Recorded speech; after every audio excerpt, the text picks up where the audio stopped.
अब हम देखते हैं आपके एक्सरसाइज 4 के क्वेश्चन। एक्सरसाइज 4 में आपको 2 क्वेश्चन दिए हुए हैं, जिसमें से पहला क्वेश्चन है कि आपको बहुपद के क्या हो गए हैं, शून्यांक दे दिए गए हैं। जीरोज ऑफ पॉलिनोमियल, यानी पॉलिनोमियल के क्या हुए हैं, बहुपद के आपको शून्यांक दे दिए गए हैं, शून्यांकों को दे दिए गए हैं, जो कि 5 शून्यांक आपको दिए गए हैं। और बोल रहे हैं कि इस शून्यांकों को यूज करते हुए बहुपद के गुणनखंड लिखिए। यानी शून्यांक से हमको क्या करना है, शून्यांक से हमको क्या करना है, गुणनखंड बनाना है। तो बच्चों आप लोगों को एक बेसिक बात बता देता हूँ। जैसे आप लोग को याद होगा कि हमको क्या होता था, कोई भी मान लीजिए गुणनखंड दिया रहता था, ठीक है, कोई भी गुणनखंड दिया रहता था, तो इस गुणनखंड से हम क्या करते थे, ठीक, इस गुणनखंड के जब भी हम शून्यांक निकालते थे, माने क्या करते थे, शून्यांक निकालते थे। याद रखना, देखो थोड़ा सा बात बता रहा हूँ, जब भी हम क्या करते थे, शून्यांक बता रहा हूँ, शून्यांक फाइंड करना रहता था, तो हम क्या करते थे, शून्यांक फाइंड करना रहता, तो जो गुणनखंड है इसको हम क्या कर लेते थे, इक्वल 0 कर लेते थे, ठीक है। जो आपका जो फैक्टर है, हमको जब भी शून्यांक फाइंड करना रहता था, तो फैक्टर को हम क्या कर लेते थे, 0 कर लेते थे। 0 कर लेते तो क्या होता था, यहाँ पे 2 फैक्टर मिलता था, इन दोनों फैक्टर 0 हो जाता था, फिर एक एक फैक्टर को 0 कर लेते थे, ऐसा। फिर क्या करते थे, इसमें से वैल्यू फाइंड कर लेते थे। सेम आपको क्या करना है, उल्टा प्रोसेस चलना है, नीचे से ऊपर की ओर, ठीक है। देखिए कैसे करते हैं, मैं आपको बताता हूँ। तो देखिए ये दिया हुआ है आपको, क्या दिया हुआ है, पॉइंट दिया हुआ है, ठीक है। तो इसको सॉल्व कर लेंगे, तो पहले आप मान लीजिए अल्फा और बीटा का फॉर्म मान लीजिए, अल्फा इक्वल 3 और बीटा इक्वल 4 मान लीजिए, ठीक बच्चों। अब देखिए चूंकि देखिए ये क्या है, वैल्यू है, तो इसको हम क्या लिख सकते हैं, x इक्वल क्या लिख सकते हैं, अल्फा, और एक को लिख सकते हैं x इक्वल बीटा। क्यों, क्योंकि भैया ये दो वैल्यूएं हैं, दो शून्यांक जीरोस हैं, यानी दो मान है। किसी न किसी को जब सॉल्व कर रहे हैं, तो सॉल्व करने के बाद मिल रहा है हमको, मान लेता हूं कि मैं इसकी जो वेरिएबल्स है वो x है, ठीक है। मान लीजिए एक ऐसा पॉलिनोमियल के शून्यांक है जिसकी वेरिएबल क्या है, x है, और कैसा पॉलिनोमियल होगा, द्विघाती पॉलिनोमियल है। तो द्विघाती पॉलिनोमियल है, यानी इसकी कितनी मान निकलेंगे, दो मान निकलेंगे, ठीक। दो मान दिया गया, मैं मान लेता हूँ ये किसी द्विघाती पॉलिनोमियल, ऐसे द्विघाती पॉलिनोमियल है जिसकी वेरिएबल क्या है, x है, उसके मान एक अल्फा है और एक मान क्या है, बीटा है। क्लियर बात। अब मैं ऐसा मान लिया यहाँ पे, तो इसको मैं लिख सकता हूँ alpha x minus alpha equal 0, और लिख सकता हूँ x माइनस बीटा इक्वल 0। जब यहाँ अल्फा और बीटा की वैल्यू रख देंगे तो ये हो जाएगा x माइनस, चूंकि प्लस में 3 इक्वल 0, और यहाँ पर लिख देंगे x माइनस 4 इक्वल आ जाएगा 0। अब जब इसका हम गुणनखंड लिखेंगे, गुणनखंड करने का मतलब एक साथ मिला के लिखना, ठीक है। देखिए पहले यहाँ पे बता दूं, पहले क्या होगा, इन दोनों को एक साथ कंबाइन करेंगे, x minus 3 x minus 4 equal 0 हो जाएगा। ये क्या इक्वेशन फॉर्म में है, एक साथ है, ठीक है। तो गुणनखंड करेंगे तो क्या हो जाएगा, ये x माइनस 3 और x माइनस 4। या इसको कुछ इस तरह से भी समझ सकते हैं, अगर सिंपल तरीके से आप समझ पाए तो गुणनखंड कर रहे हैं, इसका कहने का मतलब इसको क्या कर रहे हैं, एक से ऊपर उल्टा साइन में लिख रहा है, एक्स एक्स के साथ इसको उल्टा साइन में लिख रहा है। कहने का मतलब देखिए यहाँ पे 3 है, तो यहाँ पे क्या है, एक्स के साथ -3 में लिख रहे हैं, ठीक है। यहाँ पे 4 है, तो एक्स के साथ -4 में लिख रहा है, उल्टा साइन में लिख रहा है। जैसे इसको देखना, ये दोनों प्लस हो जाएंगे, ठीक है। तो इनको भी क्या करता हूँ, जैसे देखिए, ठीक है, माना इसको ले लेते हैं अल्फा इक्वल मान लेते हैं -2, बीटा इक्वल ले लेता हूँ -3, ठीक। अब देखिए ये अल्फा बीटा ऐसे द्विघाती समीकरण के मान है, जिसका मान लेता हूँ ऐसे द्विघाती समीकरण के मान है जिसकी वेरिएबल x है और द्विघाती है, ठीक है। यानी दो वैल्यू निकलेंगे, तो ये अल्फा और x इक्वल 1 को मान लेता हूँ। बीटा जब इधर ट्रांसफर होगा तो alpha x minus alpha equal हो जाएगा x माइनस बीटा इक्वल क्या हो जाएगा, 0 हो जाएगा। अब देखिए अल्फा की वैल्यू चूंकि यहाँ पर x है, यहाँ पे पहले से माइनस है, यहाँ -2 दिया हुआ है, इक्वल 0 हो जाएगा। यहाँ पे x है, माइनस पहले से है, -3 दिया हुआ, तो इक्वल 0 हो जाएगा। तो ये हो जाएगा x प्लस 2 इक्वल 0, ये हो जाएगा x प्लस 3 इक्वल 0। जब एक साथ लिखेंगे तो x प्लस 2 और x प्लस 3 इक्वल क्या हो जाएगा, 0 हो जाएगा। क्योंकि आप लोगों ने देखा फैक्टर को हम क्या करते थे, 0 लेकर फिर अलग अलग 0 करते थे, ये, ठीक है। तो यहाँ पे क्या हो जाएगा, फिर 0 हो जाएगा। अब यानी इसका गुणनखंड क्या होगा, इसका फैक्टर क्या हो जाएगा, x प्लस 2 और x माइनस 3, ठीक बच्चों। तो ये एक सिस्टम है इसका लिखने का। इस तरह से हम क्या करेंगे, अगर आपको प्रश्न में आया 2 नंबर में आता है तो इसको इस तरह से लिखोगे, ठीक। मैं इसको थोड़ा डायरेक्ट अब बताने की कोशिश करूँ। देखिए अगर डायरेक्ट आपको गुणनखंड कैसे, अगर डायरेक्ट निकालना रहे, मान लो कभी objective objective fill in the blank में पूछ दिया, तो देखिए बच्चों क्या करेंगे, यहाँ पे एक एक्स लिख दिए, ऐसे दूर में यहाँ पर लिख दीजिए एक्स, ठीक है। अब देखिए इसको उल्टे साइन में लिखना, उल्टा साइन मतलब ये 1/2 है, क्योंकि देखिए समझिए यहाँ पे कोई भी देखिए दिए ऐसे अल्फा दिया गया है, तो ये इस x इक्वल देखा अगर यहाँ पर रखूँ तो -2 होगा, तो इधर आ जाएगा तो क्या हो जाएगा +2 हो जाएगा। तो उसी प्रकार मान ले जा ये जो वैल्यू रहा होगा वो कुछ इस तरह के फॉर्म में रहा होगा, ये ऐसा जब हमने जीरो से निकाला होगा, शून्यक निकाला होगा, शून्यक लिखता हूँ हिंदी में, शून्यक जब निकाला होगा तब वो इस तरह के फॉर्म में रहा होगा। अब इसको क्या करना, फैक्टर फॉर्म में लिखना है, तो इसको क्या कर दूँ, उल्टा कर दूँ, तो इसको उल्टा कर दूंगा तो ये क्या हो जाएगा, प्लस है तो -1/2, इधर माइनस है तो ये क्या हो जाएगा +1/2। इसीलिए आपको बोल रहा हूँ कि गुणनखंड निकालना हो तो ये जो वैल्यू दिए हुए हैं, जो शून्यांक दिए हुए हैं, इसको क्या करना है, एक्स करके उल्टा कर देना, यानी प्लस में उसको माइनस, माइनस है उसको प्लस में कर देना है, और दोनों के एक साथ ब्रैकेट करके एक साथ मिला के लिख देना गुणनखंड में, तो यही क्या हो जाएगा, गुणनखंड हो जाएगा। चलिए सिंपल मेथड इसमें भी समझते हैं गुणनखंड, तो यही क्या हो जाएगा गुणनखंड। देखिए पहले आपको क्या करना है, एक्स लिख दीजिए, थोड़ी दूर में ब्लैंक छोड़, इधर भी एक्स करके इधर थोड़ी दूर में छोड़ दीजिए, ठीक है। अब देखिए इधर क्या है, प्लस है, तो आपको देखिए पहले समझो, अगर ये ऐसा हो रहा होगा, जब भी इस वैल्यू को लिखेंगे हम लोगों ने तो ऐसा रहा होगा, तो जब इसको इधर लिखेंगे, इसको इधर करेंगे तो क्या हो जाएगा -15, इसको इधर करेंगे तो क्या हो जाएगा -17, तो ये क्या हो जाएगा, इसका गुणनखंड हो जाएगा, फैक्टर हो जाएगा, ठीक है। सिस्टमेटिक तरीके से ऐसे करेंगे, अगर मान लीजिए 2 नंबर में आता है तो इस तरह से आप सिस्टम तरीके से इन सबको सॉल्व करेंगे। बट लेकिन अगर मान लीजिए ऑब्जेक्टिव में पूछ दिया, फिल इन द ब्लैंक में पूछ दिया, तो इतना लंबा थोड़ी सॉल्व करके चेक करते रहेंगे, तो आप तुरंत आंसर निकालेंगे इस तरह जैसे मैं बता रहा हूँ वैसे। चलिए इसको और समझते हैं। और अगर एग्जाम में आता है लंबा वाला तो 2 नंबर में आएगा, तो ये पूरा जैसे मैं लिखा हूँ ऐसे एक सिस्टमेटिक तरीके से लिखेंगे तभी आपको 2 नंबर मिलेंगे, ठीक है। ये शॉर्ट बता रहा हूँ, ये फिलिंग द ब्लैंक आप कहीं छोटे क्वेश्चन में आते हैं जहाँ सॉल्व ना करना पड़े तब की स्थिति में, तो क्या करेंगे, ऐसा एक ब्रैकेट कर सकते हैं। देखो बच्चों एक बात और बता दो, चलिए पहले एक्स के फॉर्म में समझाता हूँ। तो ये देखिए ये इधर पढ़ गए तो क्या हो जाएगा +18, एक्स यहाँ पे क्या है प्लस में, तो ये हो जाएगा -28।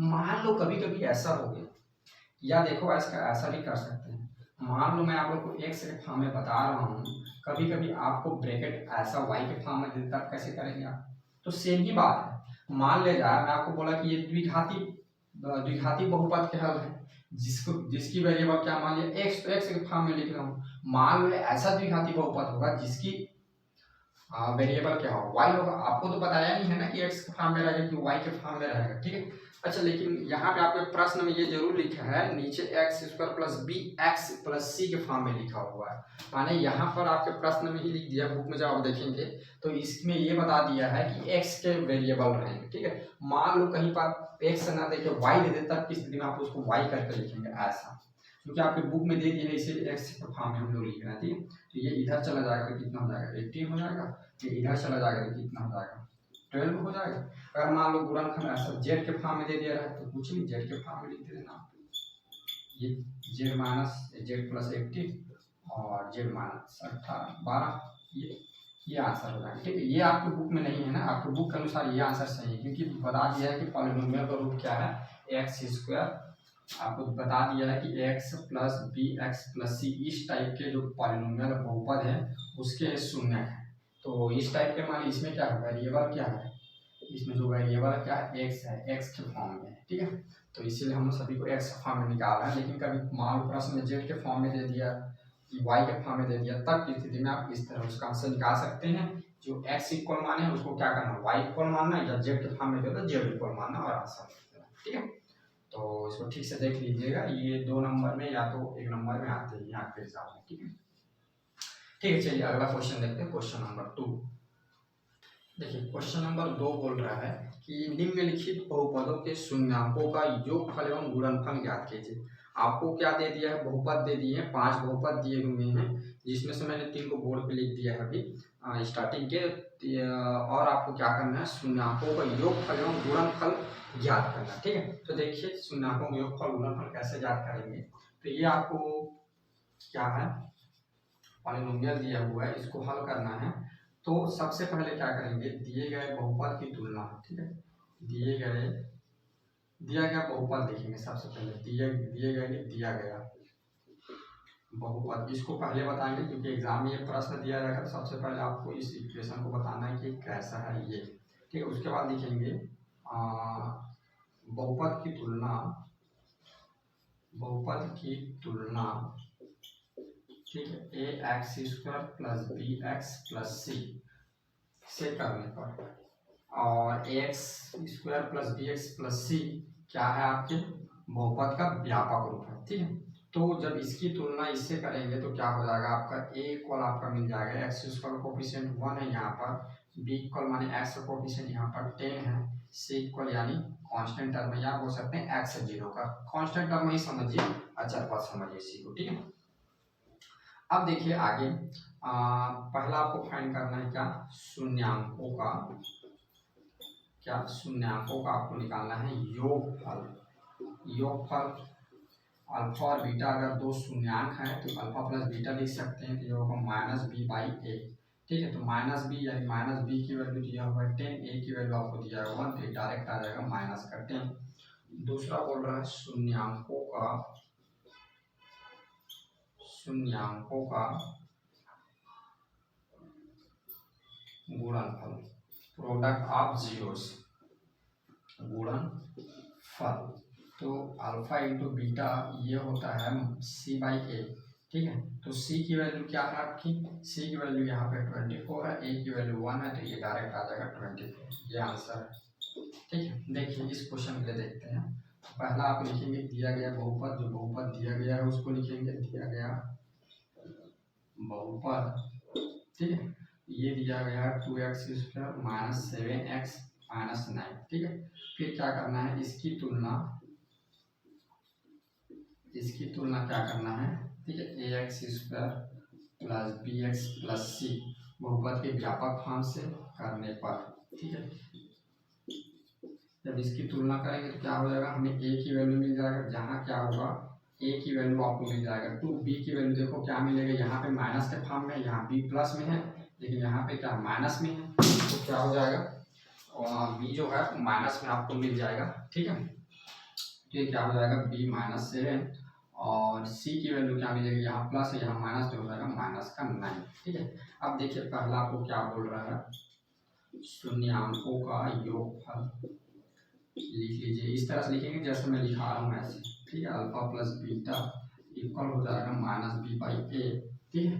तो देखिए बी की वैल्यू क्या है, तो ये माइनस तो पहले से लगा हुआ है, बी की वैल्यू यहाँ पे माइनस 7 है, डिवाइड बाई 2, ये हो जाएगा माइनस माइनस प्लस, तो ये हो जाएगा 7/2, ठीक है। शून्यांकों का योगफल सम ऑफ जीरोस। सेकंड बोल रहा है शून्यांकों का गुणनफल, यहाँ पर शून्यांकों का गुणनफल, गुणनफल करने का मतलब अल्फा इंटू बीटा यानी सी बाई ए, ठीक है। तो यहाँ पे सी की वैल्यू क्या दिया हुआ है, माइनस का 9 दिया हुआ है, -9, और ए की वैल्यू यहाँ पे क्या है 2 है, तो ये हो जाएगा -9/2, ये इसका आंसर हो जाएगा, ठीक है। देखिए इसको कैसे सॉल्व करेंगे, ये तीसरा वाला, ठीक है। तो पहले दिया गया बहुपद, जो बहुपद दिया गया है उसको इस तरह से लिखेंगे, दिया गया बहुपद, दिया गया है नहीं बहुपद लिखेंगे डायरेक्ट, ठीक है, बहुपद, ठीक है। तो आपका बहुपद क्या दिया हुआ है, x square plus 11x plus 13, फिर इसकी तुलना कर देना है व्यापक समीकरण से, इसकी तुलना व्यापक समीकरण में व्यापक बहुपद a x square plus b x plus c से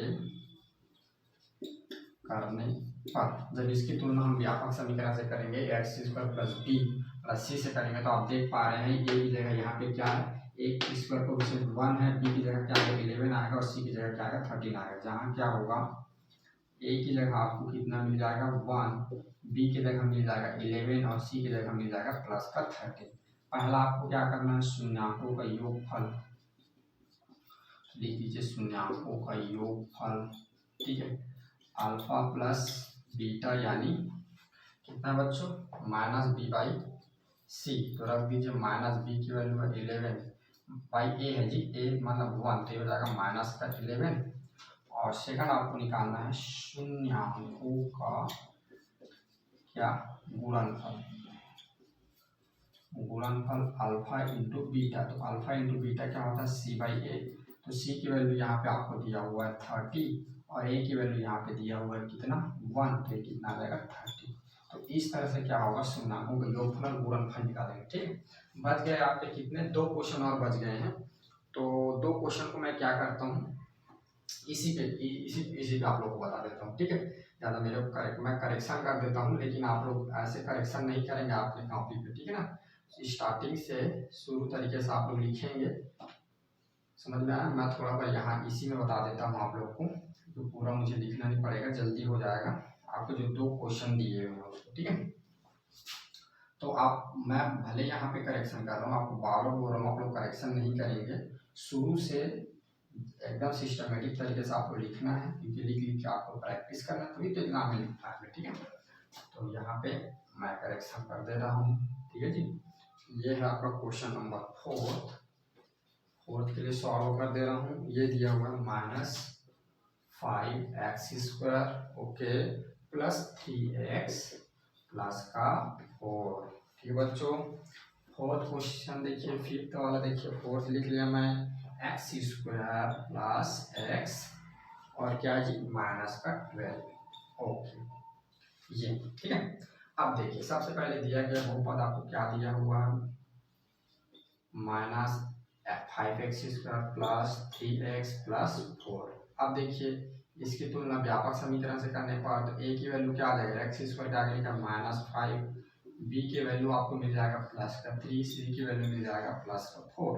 अब देखिए शून्याकों को योगफल और गुणनफल, तो -b की जगह क्या है 3 है, a की जगह क्या है -5 है, ये क्या हो जाएगा -3/-5, तो माइनस माइनस कर जाएंगे तो कितना आ जाएगा 3/5 प्लस का। आया बात समझ में? अब देखिए c की वैल्यू यहाँ पे कितना दिया हुआ है 4, a की वैल्यू कितना दिया हुआ -5, तो ये हो जाएगा -4/5। ये आ जाएगा अपना फोर्थ वाला क्वेश्चन। फिफ्थ के लिए देखिए दिया गया बहुपद आपको क्या दिया हुआ है बहुपद x² प्लस x माइनस का 12। ठीक है बच्चों, इसकी तुलना अब x² प्लस bx व्यापक बहुपद से करेंगे तो क्या आ जाएगा a की जगह हो जाएगा 1, b की जगह b हो जाएगा +1, c की जगह हो जाएगा माइनस का 12। अब -b/c तो माइनस, ठीक है, b की जगह क्या लिखा हुआ है देखिए ऊपर में b की जगह 1 लिखा हुआ है, डिवाइड बाई प्लस का 1, तो ये हो जाएगा +1 ही आ जाएगा, सॉरी -1 आ जाएगा, क्योंकि 1 डिवाइड बाई 1 ही हो जाएगा और माइनस पहले से लगा हुआ है तो -1। ठीक है, c की वैल्यू यहाँ पे कितना दिया हुआ है माइनस का 12, a की वैल्यू कितना दिया हुआ यहाँ पे 1, तो ये आपका आ जाएगा -12। तो ये आपका कौन सा नंबर का क्वेश्चन है फिफ्थ नंबर का सॉल्यूशन है शून्याकों का योगफल और शून्याकों का गुणनफल। ठीक है बच्चों, तो शून्याकों का योगफल को हम लोग इंग्लिश में बोलते हैं सम ऑफ जीरोस और शून्याकों के गुणनफल को हम लोग बोलते हैं प्रोडक्ट्स ऑफ जीरोस, क्योंकि प्रोडक्ट का मतलब होता है गुणनफल और सम का मतलब होता है योगफल। ठीक बच्चों, तो इस तरह से हम क्या करेंगे आपके जो शून्याकों का योगफल और शून्याकों का गुणनफल हम फाइंड करेंगे। बच्चों इसको अच्छे तरीके से प्रैक्टिस कर लीजिएगा, ये भी एग्जाम में 2 नंबर से पूछे जाते हैं। ठीक है, तो 2 नंबर से पूछे जाएंगे तो ऐसे सिस्टमेटिक तरीके से लिखिएगा क्या बहुपद दिया गया है, उसकी तुलना करने पर फिर a b c को लिखिएगा, फिर शून्याकों का योगफल गुणनफल करके वैल्यू को पुट करिएगा, पुट करके जितना कटता है कटाइएगा, माइनस प्लस ध्यान में रखते हुए सॉल्व करिएगा, आपका आंसर बिल्कुल सही आएगा। ठीक है, आया बस समझ में? तो बच्चों इस तरह से आपके जो कक्षा 10वीं गणित विषय में चैप्टर नंबर 1 पॉलिनोमियल बहुपद का जो चैप्टर है वह खत्म होता है। अब इसके आगे आपका चैप्टर आएगा चैप्टर नंबर 2, दो चरों का रैखिक समीकरण। ठीक है ना, उसमें हम लोग क्या करेंगे 2 चरों का रैखिक समीकरण यानी 2 वेरिएबल्स का हम लोग क्या करेंगे इक्वेशंस के बारे में पढ़ेंगे कि क्या होता है करके। ठीक है बच्चों, तो अब अगला हमारा जो टॉपिक रहेगा इसके बाद वो आपके चैप्टर नंबर 2 पे रहेंगे। बच्चों वीडियो को आपने देखा तो अगर आपको अच्छा लगता है तो अन्य दोस्तों को भी शेयर करें ताकि वे लोग भी हमसे जुड़ सके।